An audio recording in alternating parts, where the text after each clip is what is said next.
नमस्कार दोस्तों, इस वक्त की तमाम बेहद बड़ी खबरें, मुख्य समाचार आप लोगों के लिए लेकर के आए हैं दोस्तों, जहां पर एक एक करके चलेंगे। तमाम बेहद बड़ी खबरें आप तक आगे इसी वीडियो में पहुंचाएंगे, जहां पर दोस्तों पहली बड़ी खबर में बात होगी। जी हां दोस्तों, लोकसभा चुनाव के नतीजों को लेकर के ऐसी रिपोर्ट सामने आई है कि पूरी पोल ही खुल गई।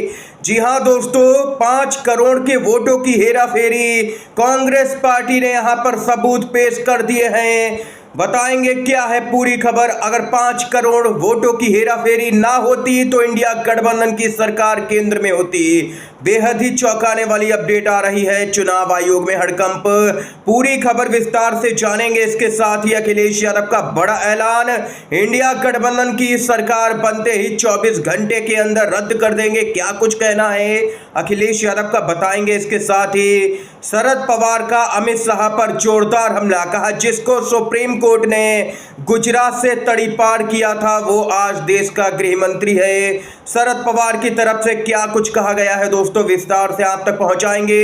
एक एक करके हर अपडेट जानेंगे आगे इसी वीडियो में। ये सभी बड़ी खबरें आप लोगों के लिए जानना जरूरी है दोस्तों। खबरों की तरफ बढ़ने से पहले अगर आप लोग भी यही मानते हैं कि अगर बैलेट पेपर के जरिए चुनाव हुआ होता तो नतीजे कुछ और ही होते, तो अभी इस वीडियो को लाइक कीजिएगा दोस्तों, और कमेंट बॉक्स में जरूर ही बताइएगा कि आप लोग ईवीएम के जरिए चुनाव के समर्थन में खड़े हैं या फिर बैलेट पेपर के जरिए। इसके साथ ही दोस्तों पहली बड़ी खबर बताते चलें, 4.65 करोड़ वोटों की हेराफेरी ना होती तो केंद्र में इंडिया गठबंधन की सरकार होती। रिपोर्ट में चौंकाने वाला खुलासा।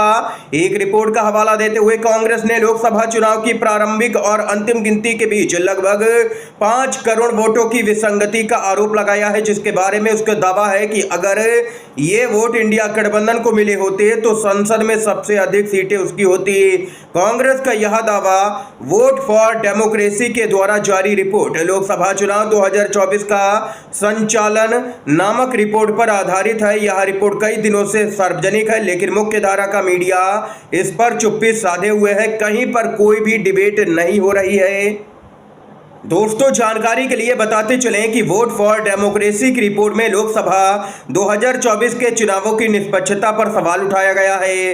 रिपोर्ट में कहा गया है कि शुरुआती मतदान के आंकड़ों से लेकर के अंतिम मतदान के आंकड़ों तक 4.65 करोड़ वोटों की हेराफेरी से देश के 15 राज्यों में भाजपा के नेतृत्व वाले एनडीए को यहां पर 79 सीटें मिली हैं, यानी कि 80 के करीबन सीटें भाजपा ने हेरफेर से जीती हैं। हेरफेर के कारण वोटों की बढ़ोतरी के जरिए महाराष्ट्र में 11 लोकसभा क्षेत्रों को एनडीए ने जीत लिया। जी हां दोस्तों, यानी अगर वोटों की हेराफेरी ना होती तो महाराष्ट्र में 9 लोकसभा सीट जीतने वाली भाजपा एक भी सीट जीत नहीं पाती। इस कदर का जबरदस्त गुस्सा था महाराष्ट्र की जनता में। महाराष्ट्र में लोगों के गुस्से ने भाजपा और अजीत पवार की एनसीपी को ठिकाने लगा दिया, लेकिन फिर भी यहां पर कुछ हद तक बेईमानी की गई, जिसके कारण बीजेपी की सीटें बढ़ी हैं और केंद्र में उसकी सरकार फिर से बन पाई है। दोस्तों आप लोगों ने लोकसभा चुनाव के दौरान देखा ही होगा कि पहले चरण से ही यहां पर चुनाव आयोग का खेल शुरू हो चुका था। वोटिंग परसेंटेज के आंकड़े जारी नहीं किए जा रहे थे और अंदेशा था कि यहां पर वोटिंग परसेंटेज बढ़ाया जाएगा, और वैसा ही हुआ। 10-15 दिनों के बाद में वोटिंग परसेंटेज का आंकड़ा जारी किया गया, वो भी तब जब यहां पर सब कुछ डिजिटल होता है। उस जमाने में यहां पर 10-15 दिन चुनाव आयोग को लग रहे थे वोटिंग परसेंटेज के आंकड़े बताने में, और लगातार वोटिंग परसेंटेज बढ़ता जा रहा था। और अब देख सकते हैं कि खेल हो चुका है। 80 के करीबन सीटें भाजपा ने इस तरीके से जीती हैं। उड़ीसा की 18 सीटें इसमें शामिल है, महाराष्ट्र की 11, पश्चिम बंगाल की 10, आंध्र प्रदेश की 7, कर्नाटक की 6, छत्तीसगढ़ और राजस्थान की 5-5, बिहार, हरियाणा, मध्य प्रदेश और तेलंगाना की 3-3, असम की 2 और अरुणाचल प्रदेश, गुजरात और केरल की 1 सीट शामिल है इन आंकड़ों में। यानी कि ओडिशा के अंदर जो भाजपा को जबरदस्त सीटें मिली हैं वो पूरी तरह से हेरफेर के जरिए मिली हैं, और हमने आपको विस्तार से ये रिपोर्ट भी दोस्तों बताई है। आप लोग भी अपनी राय जरूर ही कमेंट बॉक्स में बताइएगा क्या कुछ कहना है। इसके साथ ही एक और अपडेट की तरफ दोस्तों बढ़ते हैं। शरद पवार का अमित शाह को करारा जवाब, आपको तो गुजरात से तड़ी पार किया गया था। जी हां दोस्तों, आप लोगों को बताते चलें, महाराष्ट्र के सबसे अनुभवी राजनेता शरद पवार, जिन्हें हाल ही में अमित शाह ने भ्रष्टाचार का सरगना बताया था, उन्होंने पलटवार करते हुए केंद्रीय गृह मंत्री को याद दिलाया है कि कैसे उन्हें अदालत ने उनके गृह राज्य गुजरात से तड़ी पार किया था, यानी कि इलाके से बाहर भेजा था, जिसे गुजरात से भगाया गया सुप्रीम कोर्ट के द्वारा। वो आज देश का गृह मंत्री है। हमें सोचना चाहिए कि हम आखिर कहां पर आ गए हैं। ये यहां पर दोस्तों शरद पवार ने जोरदार हमला बोला है। केंद्रीय गृह मंत्री अमित शाह को निशाने पर लिया है और कहा है कि उनको तो सुप्रीम कोर्ट ने ही तड़ी पार किया था।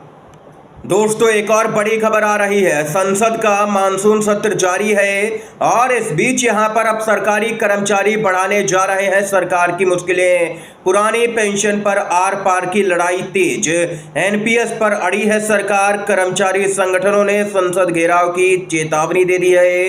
हाल ही में यहां पर सरकार की तरफ से एक बयान जारी किया गया, जिसमें साफ शब्दों में कहा गया कि पुरानी पेंशन किसी भी कीमत पर बहाल नहीं हो सकती है। ये सरकार ने साफ तौर पर कहा। और इतना ही नहीं दोस्तों, अब खबर आ रही है कि केंद्रीय बजट में सरकार ने अपने कर्मचारियों को यह सख्त संदेश दे दिया है कि उन्हें ओपीएस नहीं मिलेगी। सरकार को कई बार मांग पत्र सौंपने वाले कर्मचारी संगठन भी अब पुरानी पेंशन के मुद्दे पर आर पार की लड़ाई करने का मन बना चुके हैं। अगले माह केंद्रीय एवं राज्यों के कर्मचारी संगठनों के कई बड़े बड़े प्रदर्शन देखने को मिलेंगे। पेंशन के मुद्दे पर 15 जुलाई को वित्त मंत्रालय की कमेटी की बैठक का बहिष्कार करने वाले अखिल भारतीय रक्षा कर्मचारी महासंघ की राष्ट्रीय कार्यकारिणी के सदस्य 2 अगस्त को दिल्ली के जंतर मंतर पर प्रदर्शन करेंगे। और इतना ही नहीं, अखिल भारतीय राज्य सरकारी कर्मचारी महासंघ 13-14 अगस्त को राष्ट्रव्यापी आंदोलन पर फैसला लेगा।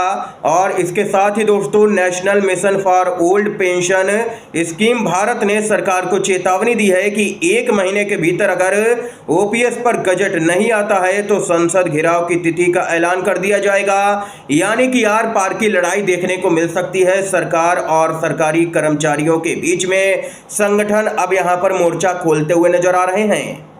दोस्तों, बताते चलें कि सरकार का साफ तौर पर कहना है ओपीएस को लेकर के कि ओपीएस लागू नहीं होगी, क्योंकि अगर ओपीएस लागू होती है तो यहां पर आम जनता पर बोझ बढ़ेगा।